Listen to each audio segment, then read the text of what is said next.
Como hemos estado viendo hasta ahora en diferentes momentos de este estudio de Deuteronomio, a Israel, al pueblo de Dios, se le había pedido que fueran un pueblo diferente, distinto al resto de las naciones que les rodeaban. Y no solamente diferente en cuanto a su adoración a Dios, sino también, como vamos a ver en esta mañana, en el capítulo 20, tenían que ser diferentes, distintos a la hora de hacer la guerra, a la hora de presentarse ante el enemigo en el campo de batalla. En este capítulo que vamos a ver en esta hora, se describen las reglas, las instrucciones que Dios le entregó a su pueblo para cuando estos tuvieran que hacer una guerra en el nombre de Dios. Evidentemente, las leyes, las instrucciones que se recogen en este pasaje, hay que situarlas dentro de su contexto histórico, en los tiempos antiguos, donde los habitantes, sobre todo de los pequeños países como Israel, eran países que estaban expuestos continuamente a los peligros, a las amenazas de otras naciones poderosas, numerosas, que con sus ejércitos profesionales, gente adiestrada para la guerra, intentaban invadir los países pequeños. Es importante recordar que en este momento de la historia de Israel,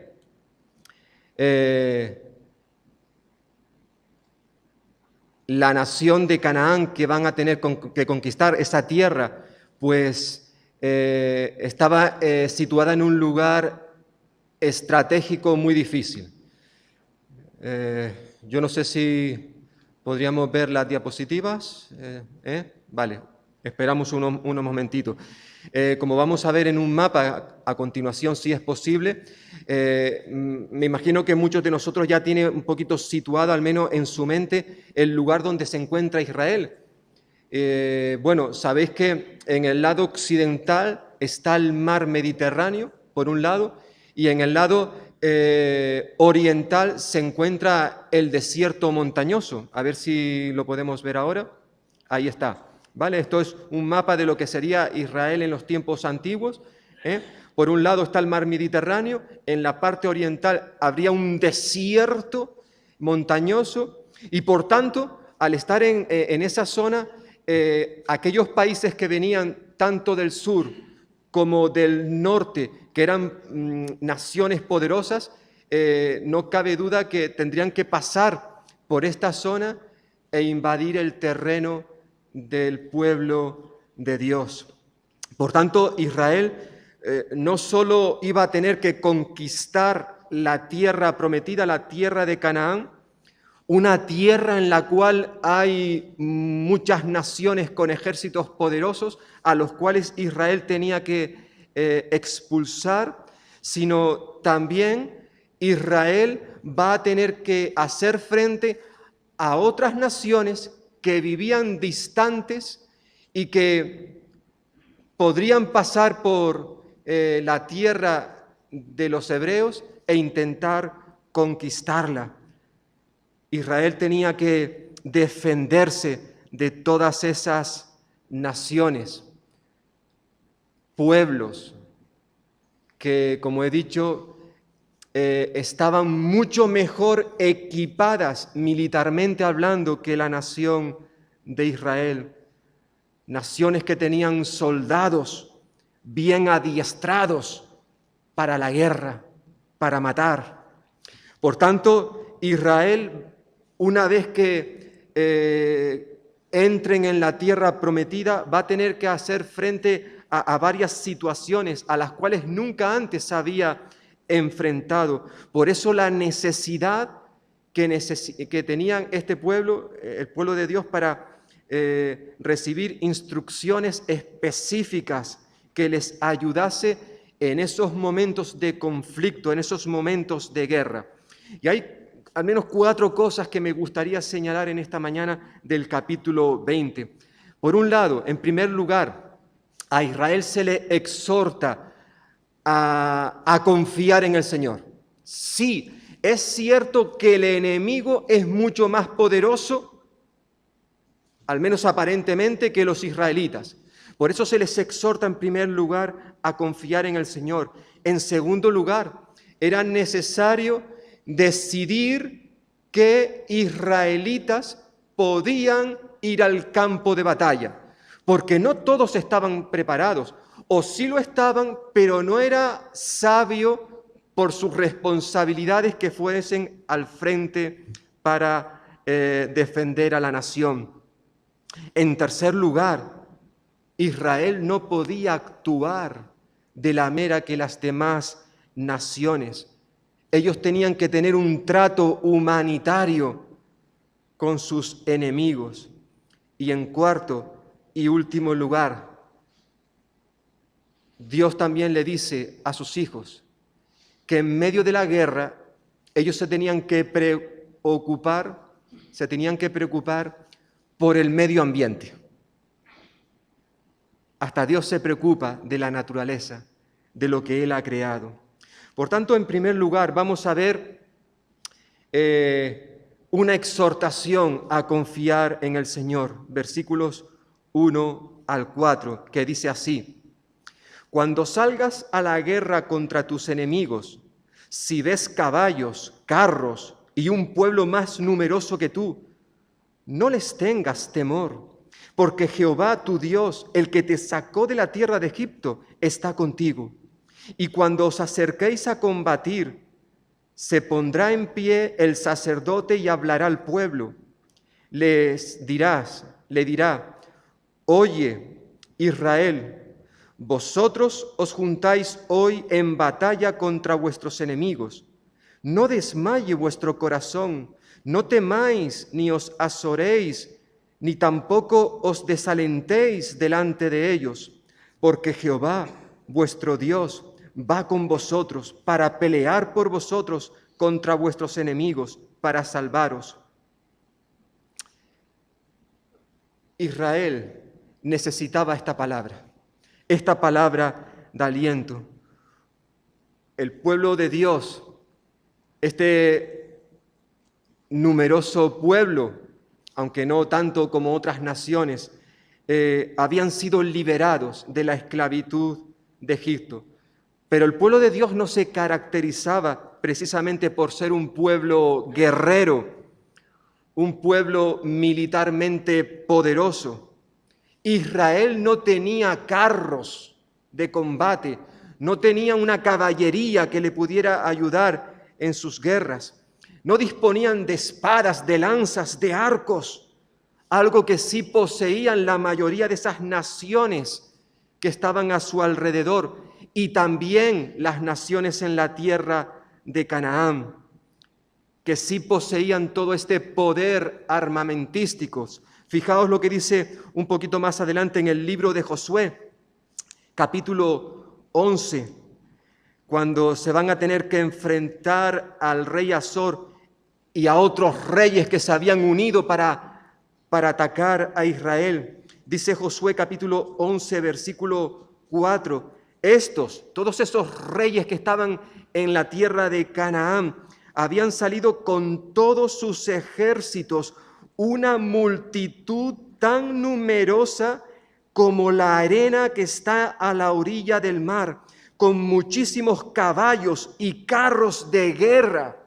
Esta gente eran auténticos profesionales, gente que estaba acostumbrada a ir a la guerra. No sucedía lo mismo con el pueblo de Dios. No cabe duda que todos sus enemigos eran mucho más poderosos que el pueblo de Israel. Aunque hay que señalar que había un enemigo mucho más temible para Israel que todos esos ejércitos. Y no era un enemigo de carne y hueso, no. Ese enemigo era el temor, el miedo. Y si el pueblo de Israel no aprendía a enfrentarse, a vencer a sus enemigos internos, no iba a ser tampoco posible enfrentarse a sus enemigos externos.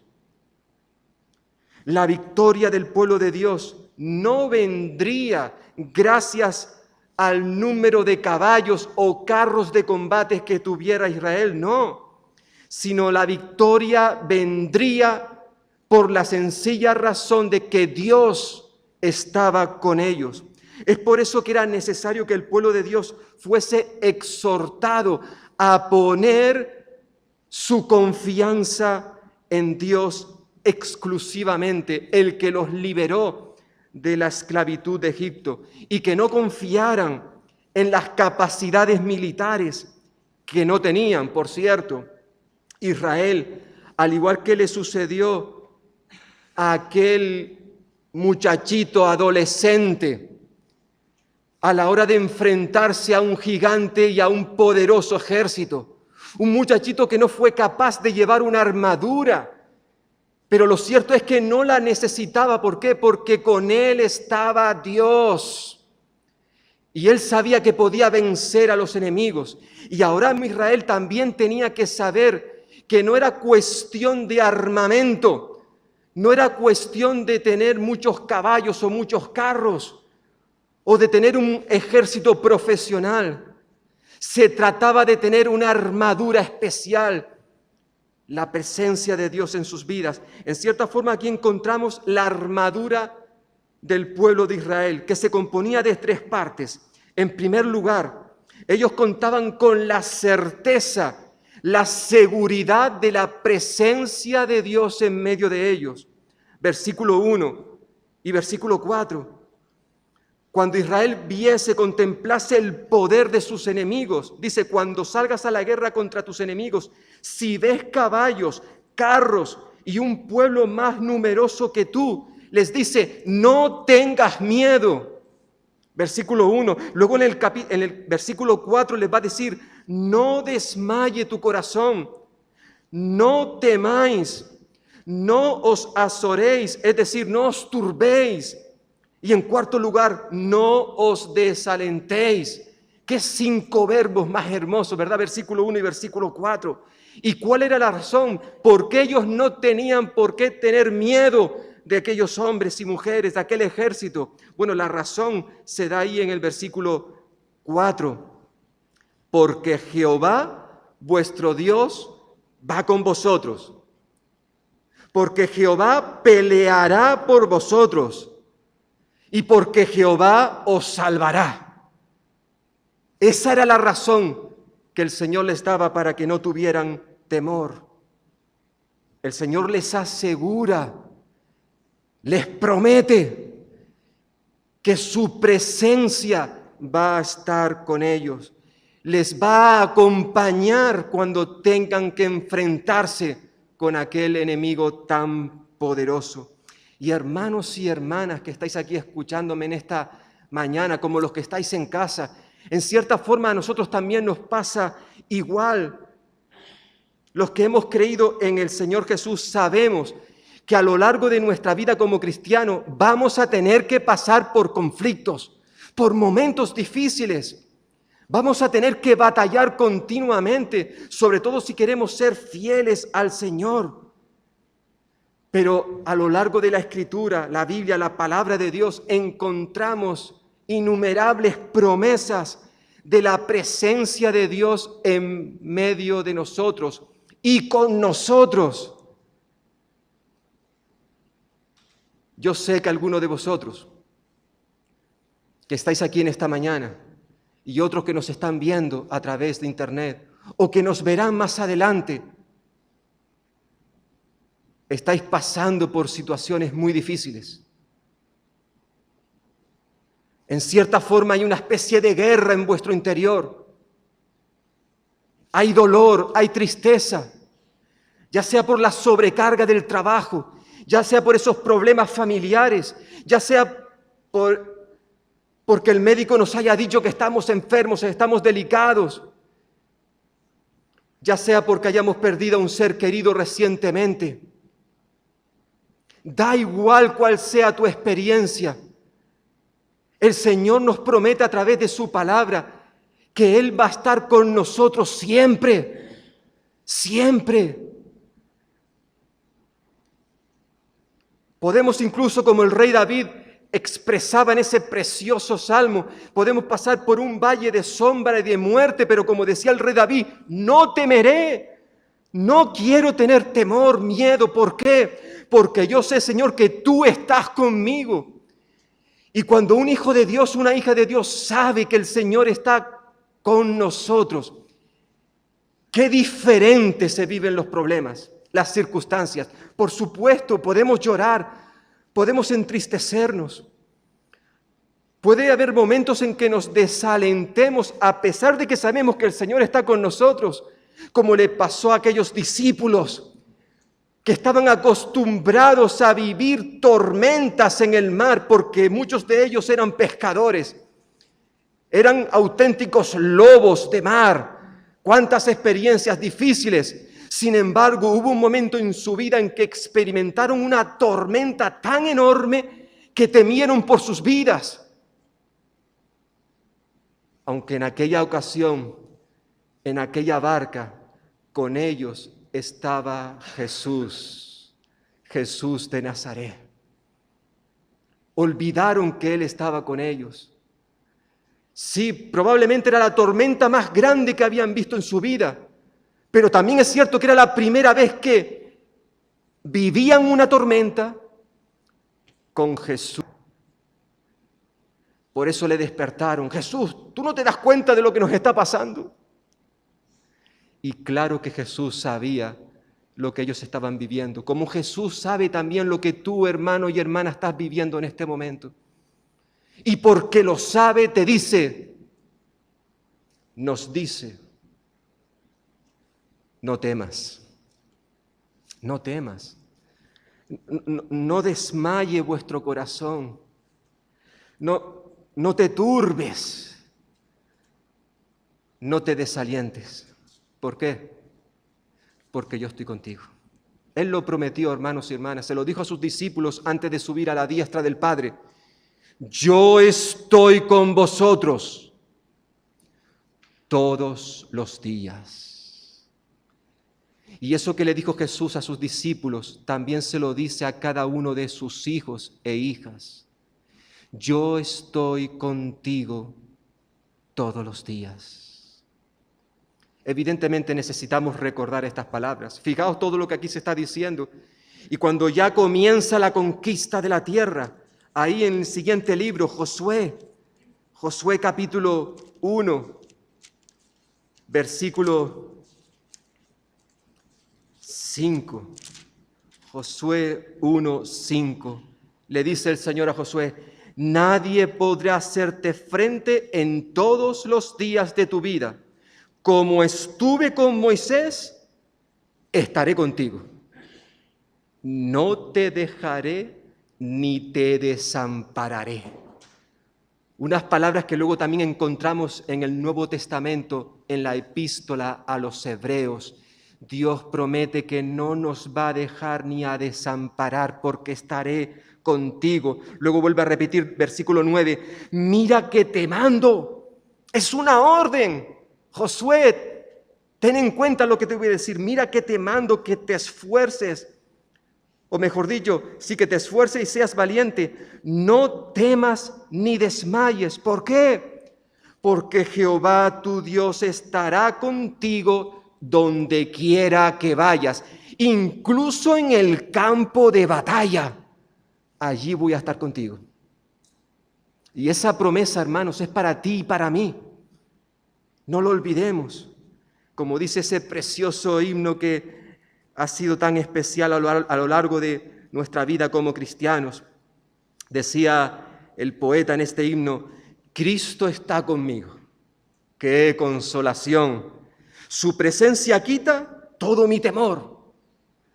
Tengo la promesa de mi Salvador. No te dejo nunca, siempre contigo estoy. Y por eso dice el coro, no tengo temor, no tengo temor. ¿Por qué? Porque Jesús me ha prometido, siempre contigo estoy. Aunque no lo veamos, aunque no lo sintamos, como dicen algunos hermanos, que yo no siento que Jesús esté conmigo. Da igual, da igual. Porque tú tienes tu fe en una persona, no en tus sentimientos, los cuales suben y bajan dependiendo de cómo nos encontremos. Nosotros creemos en una persona llamada Jesús de Nazaret y Él ha prometido que va a estar con nosotros, lo sintamos o no lo sintamos. Amén. Qué bueno, hermanos, recordar esto en esta mañana. Dios le recuerda a su pueblo, confiad en mí. ¿Por qué? Porque mi presencia está con vosotros. En segundo lugar, había que recordar la fidelidad del Señor. Versículo 1. Hubo un tiempo en que Israel vivía sin esperanza cuando estaban en Egipto como esclavos, pero todo cambió cuando experimentaron la liberación milagrosa de la que fueron objeto por la gracia de Dios, el cual fue fiel a su pueblo, no olvidándose de ellos. Siempre los tuvo en mente. Y ahora que van a entrar en una nueva tierra, a enfrentar a un enemigo poderoso, el Señor les anima a que miren atrás y que recuerden la fidelidad del Señor. Versículo 1, el que te sacó de la tierra de Egipto estará contigo. Al igual que estuvo en aquella etapa de vuestra vida, que lo pasasteis muy mal, pero Él os liberó, este Dios va a seguir siendo fiel, no os va a dejar. Pero además, en tercer lugar, ellos tenían la palabra confiable del Señor. Antes de salir a la guerra, versículo 2, se nos recuerda que el sacerdote se ponía en pie frente a la congregación, frente a los soldados que iban a ir al campo de batalla y les predicaba la palabra de Dios. No era el sermón de turno, otra vez lo que tiene que decirnos este sacerdote.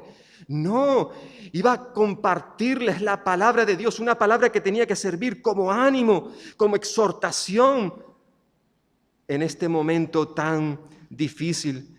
Ellos tenían que prestar máxima atención a aquella palabra que venía de parte de Dios, porque esa palabra los iba a mantener firmes en medio de la guerra. Aunque algunos tuvieran que perder la vida porque algunos soldados, algunos israelitas murieron, el Señor iba a cuidar de ellos. Él prometía darles la victoria y la salvación. Por tanto, hermanos y hermanas,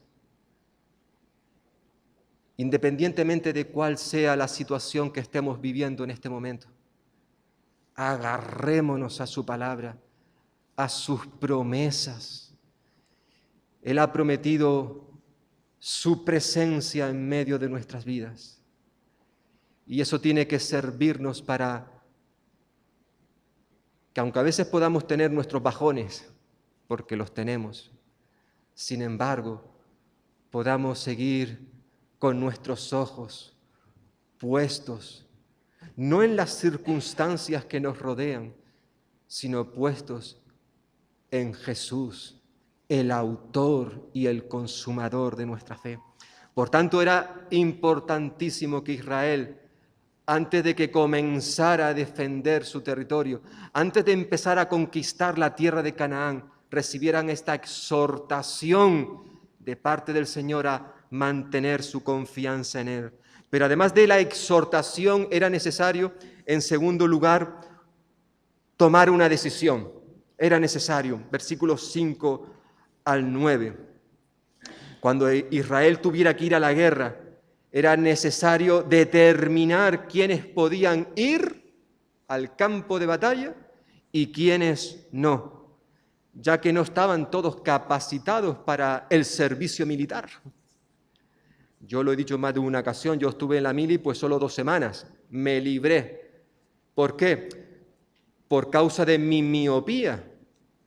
En aquella época, pues si tenías cierta graduación, pues te libraba de la mili. Habían otras razones por las cuales librarse.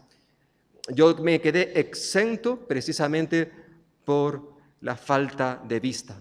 Bueno, en el pueblo de Dios era necesario que también ciertas personas quedaran exentas de realizar el servicio militar. Allí estaban los oficiales, versículo 5, probablemente los representantes de cada tribu, que tenían la responsabilidad de decidir quién podía ser reclutado y quién estaba exento de ir a la guerra. Esto, evidentemente, si empezamos a quitar personas, va a reducir el ejército de los israelitas, y eso no era bueno, porque si resulta que no eran muchos, además quitas más y te vas a enfrentar con un ejército, con naciones más numerosas que ellos, hemos leído, pues la cosa se complicaba. Pero aunque fueran menos el ejército de Israel, debían saber que a Dios le preocupaba mucho más la calidad de aquellos hombres que la cantidad. No es que la cantidad no fuera importante, lo es, pero para Dios era más importante la calidad que la cantidad. Él sabía, el Señor, que si se reclutaban a cierta clase de personas, esos soldados, más que a ayudar, iban a estorbar al resto de los soldados. Por eso era mejor que algunos se quedaran en casa, que no hicieran la mili. Según el texto que acabamos de leer, se mencionan al menos 4 motivos por los cuales un israelita quedaba exento de ir a la guerra. Los primeros 3 motivos tenían que ver con personas que ya habían adquirido una responsabilidad. Y claro, no se podían ir a la guerra teniendo esa responsabilidad. En primer lugar, vemos que los que no podían ir a la guerra eran aquellos que habían recientemente construido una casa nueva y no la habían estrenado. Versículo 5. Cuando un hombre edificaba una casa, debía de alojarse en ella, instalarse en ella lo antes posible con su familia, con su esposa, con sus hijos.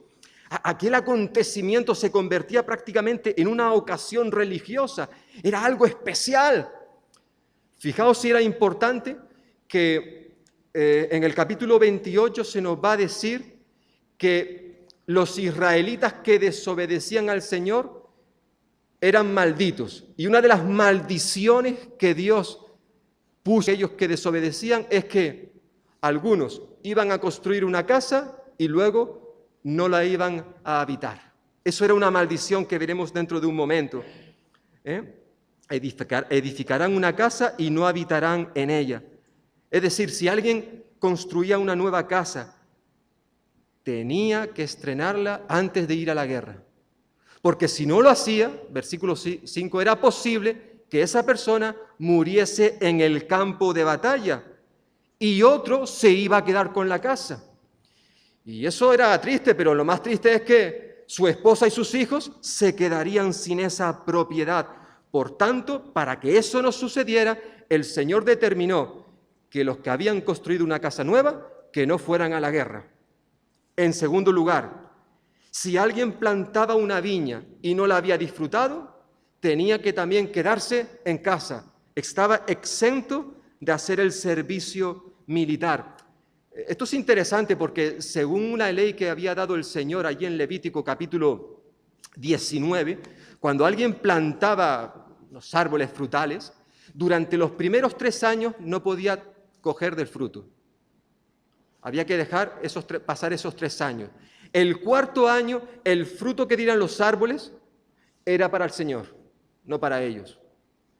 Es decir, tenían que esperar al 5.º año para poder tomar del fruto de la tierra. Por tanto, si ese hombre era reclutado para ir a la guerra y moría en el campo de batalla, era posible, versículo 6, que otro disfrutase de esa tierra, de esos frutos. Y no solamente otro, sino que como daño colateral a esto, la esposa y sus hijos tampoco recibirían el fruto de aquella tierra. Por tanto, era necesario que estas personas también se les eximiera de ir a la guerra. Hay una tercera motivo, una tercera razón, versículo 7.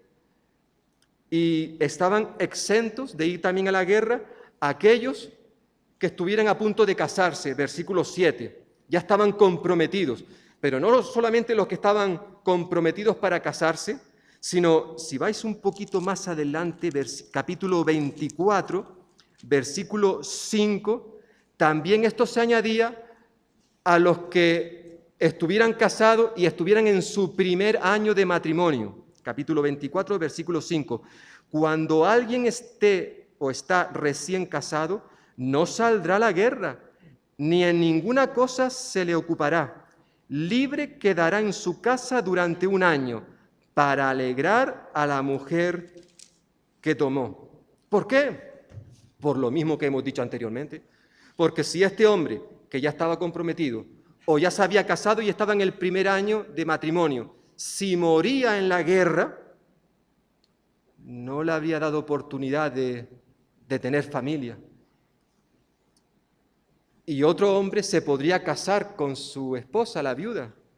Y la cuestión es que el nombre de su primer marido desaparecería para siempre por no haber dejado hijo varón para mantener la memoria de su nombre.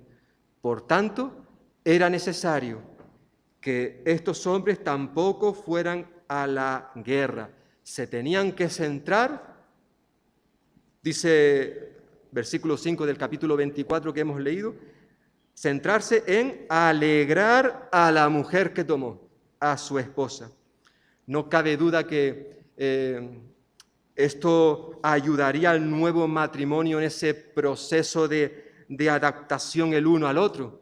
Siempre se ha dicho, no siempre es así, que el primer año de matrimonio es un año complicado. Lo puede ser, porque tanto el esposo como la esposa se están adaptando el uno al otro. El ser exento del servicio militar ayudaría a ese matrimonio a tener una mayor estabilidad conyugal. Es interesante, como ya he dicho, y ahora vamos a verlo un momentito, en este libro de Deuteronomio, capítulo 28, fijaos que, como he dicho antes, el Señor, dentro de las maldiciones que había dado a su pueblo para aquellos que le desobedecían, estaba estas tres cosas que ya hemos señalado. Deuteronomio 28, versículo 30. Si el israelita desobedecía al Señor, dice, te desposarás con una mujer y otro hombre dormirá con ella. Edificarás una casa y no habitarás en ella. Plantarás una viña y no la disfrutarás. Por tanto, fijaos que no cabe duda que esto que se menciona aquí eran responsabilidades muy importantes que Dios le había dado a las personas que estuvieran en esa situación. Por eso el Señor dijo, mirad, los que reúnan estas condiciones quedarán exentos de ir al campo de batalla.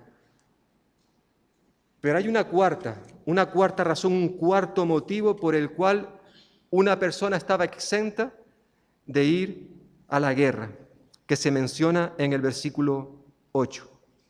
Y eran aquellas personas que tenían un corazón acobardado, pusilánime, miedoso.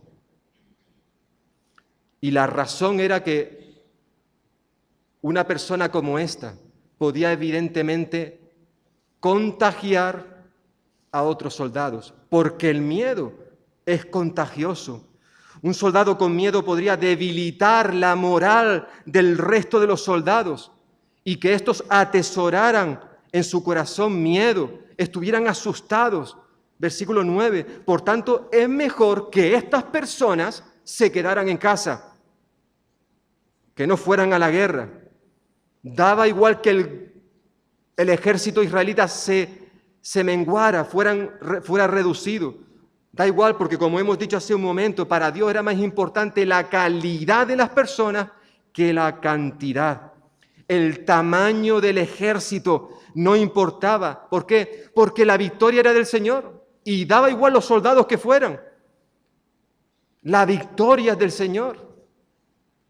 Hay una historia preciosa que muchos recordaréis que se encuentra allí en Jueces capítulo 7.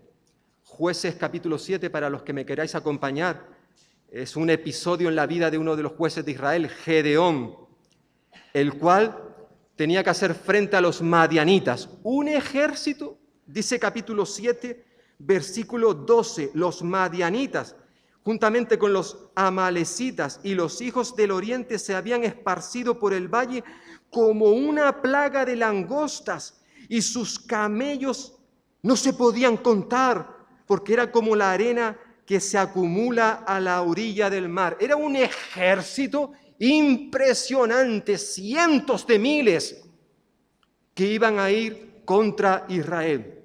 Y allí estaba Gedeón, el cual contaba con un ejército de 32.000 soldados.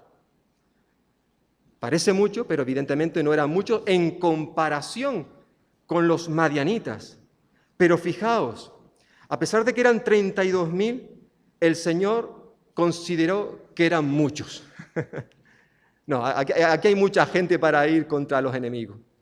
Entonces, dice versículo 3. Bueno, versículo 2, el Señor había dicho: hay mucha gente contigo para que yo entregue a los madianitas en tus manos, pues Israel puede jactarse contra mí diciendo: mi mano me ha salvado.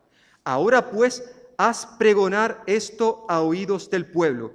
Quien tema y se estremezca, o sea, los que tengan miedo, los acobardados, dice que madrugue y regrese a su casa desde el monte Galaad. Y dice que regresaron del pueblo 22.000 y quedaron 10.000.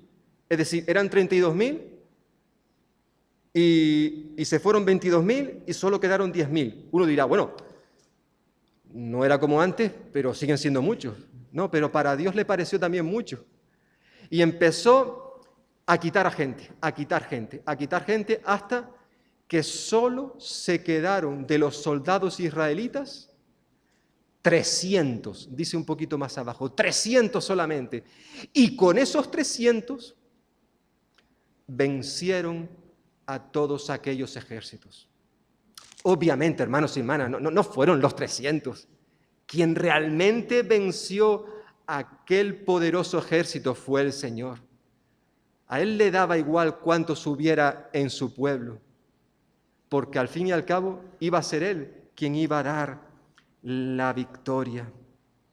Por eso dice la segunda estrofa del himno que hemos mencionado antes: fuertes enemigos siempre cerca están, Cristo está más cerca, guárdame del mal.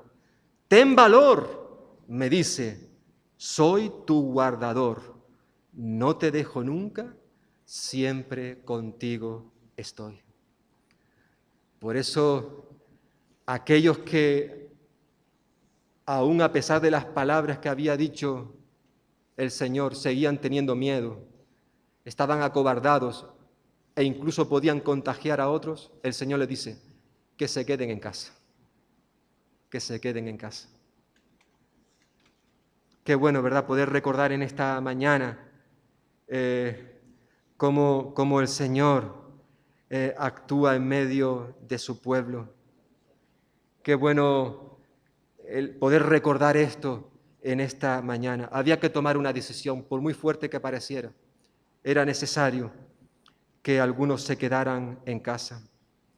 Pero una vez que esto se tenía en cuenta, en tercer lugar, además de la exhortación y la decisión, había que tomar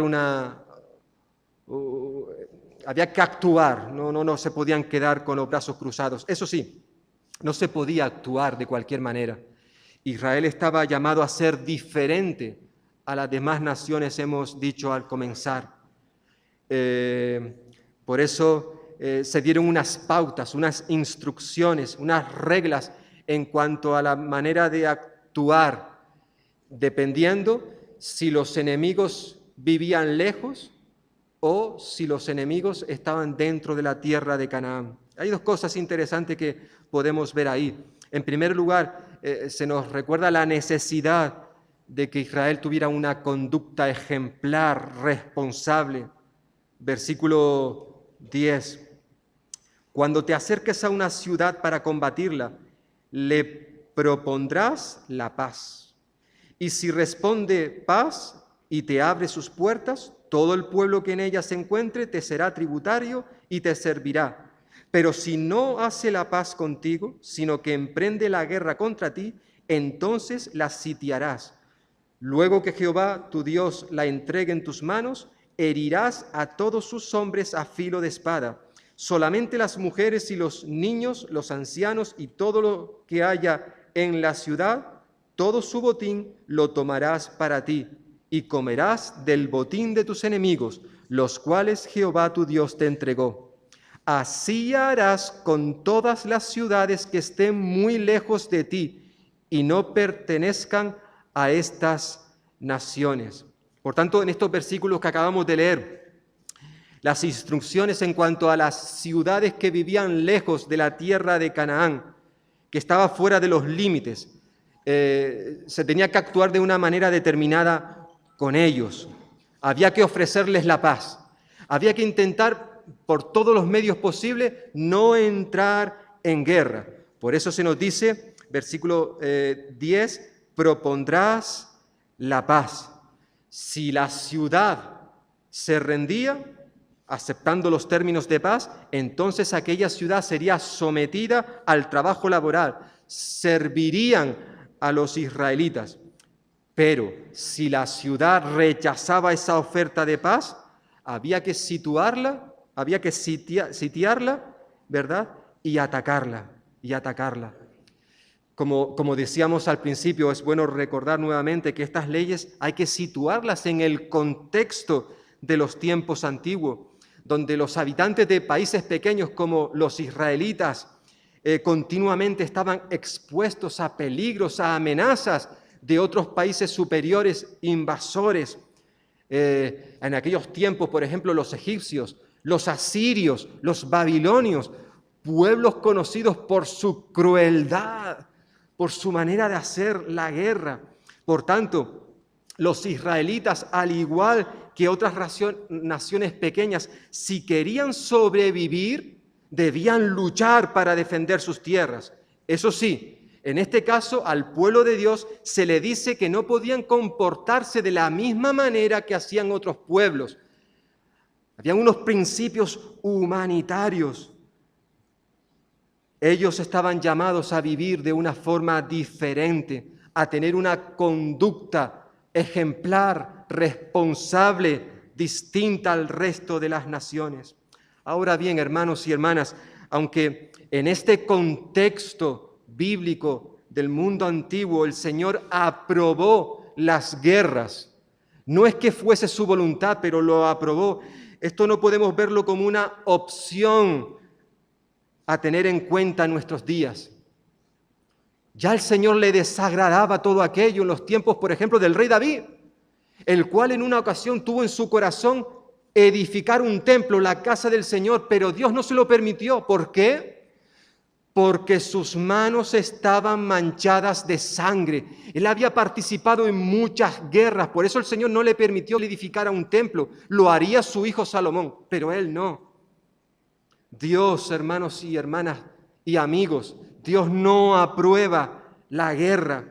Más bien nos llama a buscar otras alternativas por medio de las cuales solucionar nuestros conflictos sin tener que llegar a la violencia. Ya en el Nuevo Testamento encontramos precisamente estas verdades y sobre todo en boca del Señor Jesús, el cual en una ocasión dijo: vosotros habéis oído que los antiguos decían, ama a tu prójimo y odia a tu enemigo. Pero yo os digo, dice el Señor Jesús, amad a vuestros enemigos. ¿Qué verbo? Amad a vuestros enemigos. Bendecid a los que os maldicen. Haced bien a los que os odian. Y orad por aquellos que os ultrajan y os persiguen. Tremendo, ¿verdad? ¿Cómo cambia la perspectiva vista desde los ojos de Jesús? Eso es lo que Él quiere que tú y yo hagamos, que en nuestro mundo actual se haga. Tristemente, esto no es lo que vemos, incluso muchas veces entre los mismos creyentes, que no estamos dispuestos a amar a aquellos que nos han ofendido. No estamos dispuestos a bendecir a aquellos que nos maldicen a nosotros. No estamos dispuestos a hacer bien a aquellos que nos odian. Y por supuesto, si no hacemos esto, tampoco vamos a orar por aquellos que nos ultrajan, que nos persiguen. Pero eso, hermanos y hermanas, es lo que Dios quiere que hagamos tú y yo. Esa es la realidad. Dios quiere que seamos diferentes.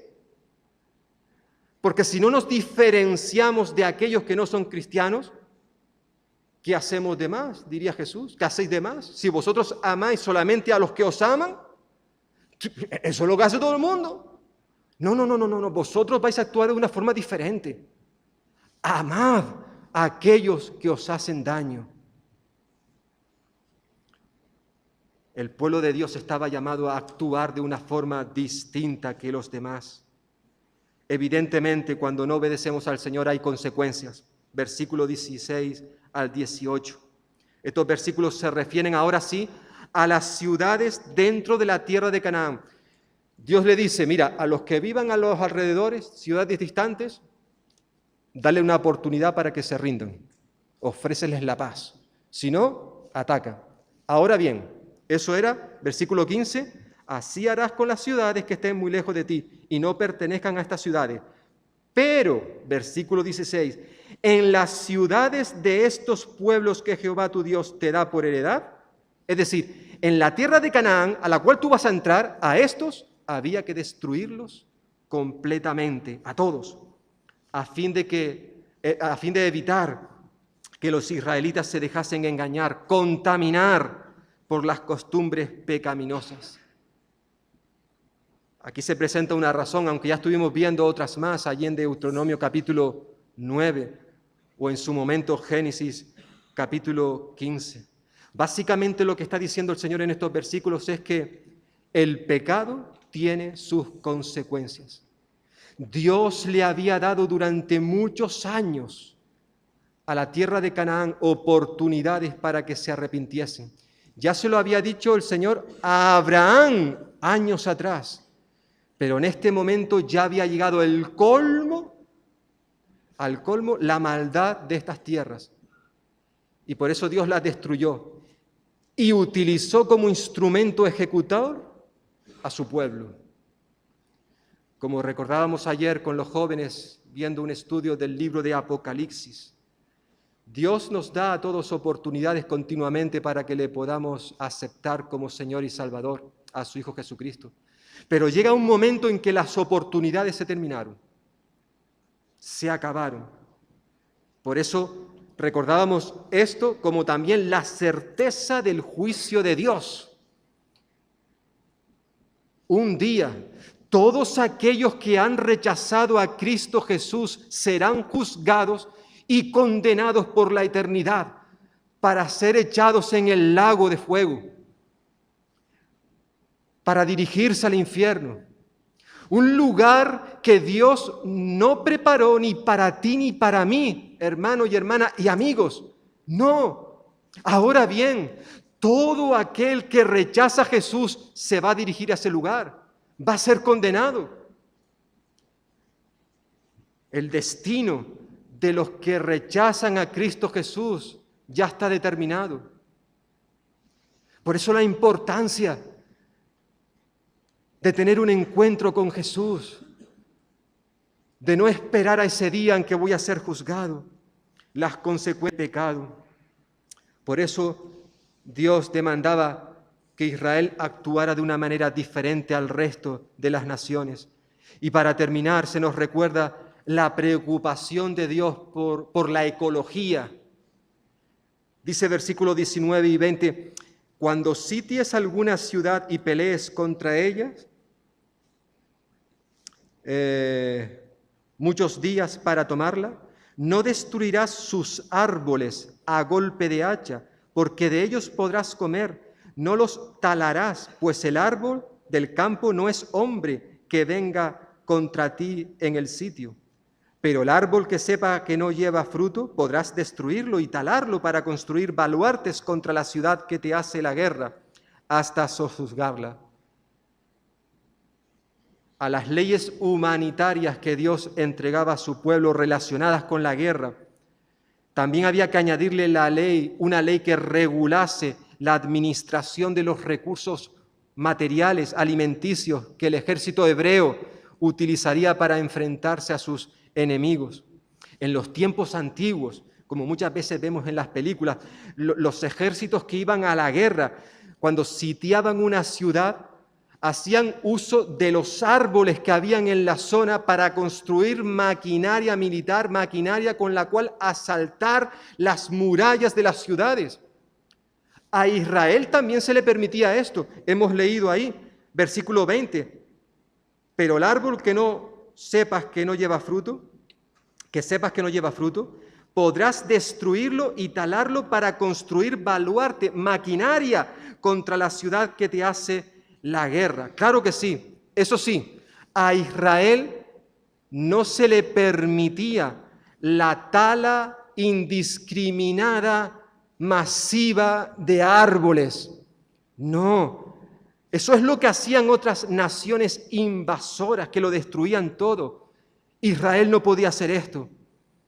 Aunque a Israel se le permitía cortar árboles para construir esa maquinaria, una vez que se alcanzaba ese objetivo, la tala de árboles debía terminar, ya que estos, especialmente los que llevaban fruto, iba a ser necesario para proveer alimento a la ciudad, tanto en el presente como luego los hijos en el futuro. Por eso los árboles no podían ser destruidos. Los árboles no eran enemigos a los cuales había que destruir. Versículo 19 al final. Pero no solo había que proteger a los árboles porque de ellos podían comer, sino también porque los árboles servían para evitar la erosión de la tierra. Hermanos y hermanas y amigos, a Dios le preocupa los asuntos que tienen que ver con la ecología, con la defensa del medio ambiente, un tema que está tan de moda en estos últimos tiempos. ¿Por qué? Porque Dios es el creador de la tierra, como diría el libro de Levítico. Además, dice el Señor, la tierra no se venderá en forma permanente, pues la tierra es mía, dice el Señor, porque vosotros sois forasteros y peregrinos para conmigo. Hermanos y hermanas, para concluir, no cabe duda que estos últimos versículos tienen mucha relevancia en nuestros días. Decía un comentarista, Raymond Brown, en su libro comentando Deuteronomio, decía: cuando Dios dijo a los israelitas que no talasen los árboles frutales, Él, como creador, sabía cuál era la importancia estratégica en el panorama ecológico de los árboles. El reciente debate sobre la defensa del medio ambiente nos ha recordado la contribución única que los árboles hacen a nuestra vida. A menudo se nos recuerda los graves peligros de la deforestación extendida que tiene lugar en diferentes puntos de nuestra aldea global. El efecto invernadero debe ser un tema de preocupación para todos los que honran la palabra de Dios. Y termina diciendo: Dios pensaba en verde mucho antes que nosotros. Y este pasaje es tan solo un ejemplo. Por tanto, hermanos y hermanas y amigos, para terminar, el Señor había dado unas instrucciones, unas normas, reglas a su pueblo Israel que debían tener en cuenta cuando entraban en guerra con otras naciones. Y quizás lo más importante que me gustaría destacar en esta mañana de lo que hemos estado viendo es que, independientemente de cuáles fueran las circunstancias, los conflictos, las batallas que tuviera que lidiar Israel, Ellos tenían que recordar en todo momento que el Señor iba a estar con ellos cada día, cada día. El Señor en este pasaje que hemos leído les daba la seguridad de su presencia en medio de ellos. El Señor habla de la fidelidad que Él ha tenido en el pasado y al igual que fue fiel en el pasado, también lo va a ser en el presente. Y también nos habla de la fiabilidad de su palabra, una palabra en la cual podemos confiar porque su palabra es verdad. Y si Él promete que va a estar con nosotros, vamos a creerle. No sé lo que nos esperará en esta semana que estamos comenzando, no lo sé. Puede que no suceda nada anormal o puede que nuestra vida sea zarandeada fuertemente. Vamos a hacer caso de lo que Él nos dice a través de su palabra.